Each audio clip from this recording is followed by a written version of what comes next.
The Story of the Three Little Pigs by J.O. Halliwell-Phillipps. Once upon a time there was an old sow with 3 little pigs, and as she had not enough to keep them, she sent them out to seek their fortune. The first that went off met a man with a bundle of straw, and said to him, "Please, man, give me that straw to build me a house," which the man did, and the little pig built a house with it. Presently came along a wolf and knocked at the door and said, little pig, let me come in." To which the pig answered, "No, no, by the hair of my chinny chin." The wolf then answered to that, "Then I'll huff and I'll puff, and I'll blow your house in." So he huffed and he puffed, and he blew his house in, and eat up the little pig. The second little pig met a man with a bundle of furs, and said, "Please, man, give me that furs to build a house," which the man did, and the pig built his house. Then along came the wolf, and said, little pig, let me come in." "No, no, by the hair of my chinny chin. Then I'll huff and I'll puff, and I'll blow your house in."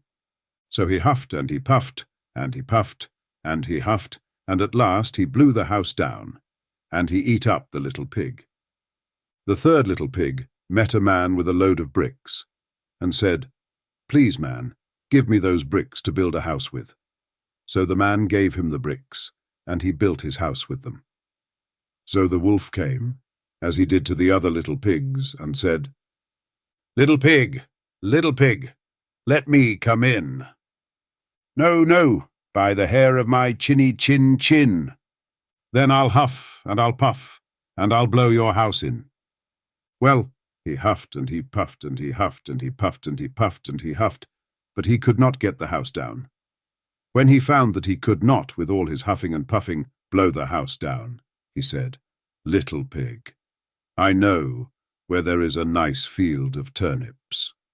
"Where?" said the little pig. "Oh, in Mr. Smith's home field, and if you will be ready tomorrow morning, I will call for you, and we will go together and get some for dinner." "Very well," said the little pig. "I will be ready. What time do you mean to go?" "Oh, at 6 o'clock. Well, the little pig got up at 5 and got the turnips before the wolf came, which he did about 6, and who said, "Little pig, are you ready?" The little pig said, "Ready, I have been, and come back again, and got a nice potful for dinner."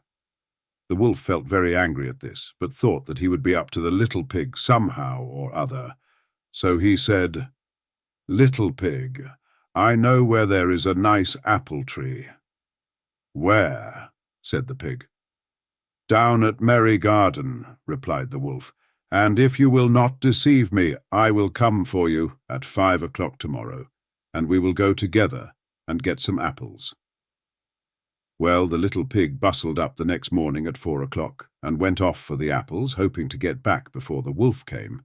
But he had further to go, and had to climb the tree, so that, just as he was coming down from it, he saw the wolf coming, which, as you may suppose, frightened him very much. When the wolf came up, he said, "Little pig, are you here before me? Are they nice apples?" "Yes, very," said the little pig. "I will throw you down one." And he threw it so far that while the wolf was gone to pick it up, the little pig jumped down and ran home. The next day the wolf came again and said to the little pig, "Little pig, there is a fair at Shanklin this afternoon. Will you go?" "Oh, yes," said the pig. "I'll go. What time shall you be ready?" "At 3, said the wolf. So the little pig went off before the time as usual, and got to the fair, and bought a butter churn, which he was going home with, when he saw the wolf coming. Then he could not tell what to do, so he got into the churn to hide, and by so doing turned it round, and it rolled down the hill with the pig in it, which frightened the wolf so much that he ran home without going to the fair. He went to the little pig's house, and told him how frightened he had been by a great round thing which came down the hill past him.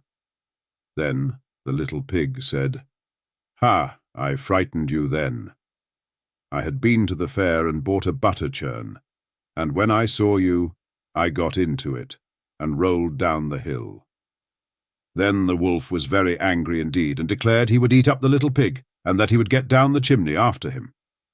When the little pig saw what he was about, he hung on the pot full of water and made up a blazing fire, and just as the wolf was coming down, took off the cover, and in fell the wolf.